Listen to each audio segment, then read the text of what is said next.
ಆಶ್ರಯವಾಗಿ ಉಳಿದು ಈ ಆಲಯದಲ್ಲಿ ಬಂದು ಸ್ತೋತ್ರ ಮಾಡ್ತಿದ್ದೇವೆ ಅದರ ಜ್ಞಾನದಿಂದ ಬಲ ಅಲ್ಲ, ರಾಜ್ಯಾದಿ ರಾಜ್ಯವು ನಮಗೆ ಆಶ್ರಯವಾಗಿರುವುದರಿಂದ ನಾವು ಮನೆಗೆ ಬಂದಿದ್ದೇವೆ.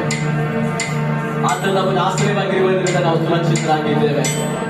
ತನ್ನ ಕನ್ನೆಗೊಂಡಿದಂತೆ ಆತನು ನಮ್ಮನ್ನು ಕಾದಿರುವ ನಿಮಿತ್ತವಾಗಿ ನಾವು ಇವತ್ತು ಸುರಕ್ಷಿತವಾಗಿ ದೇವರ ಆಲಯದಲ್ಲಿದ್ದೇವೆ. ಆತನಿಗೆ ನಾವು ಏನು ಕೊಡುತ್ತಿದ್ದೇವೆ, ನಾವು ಏನು ಕೊಡೋಣ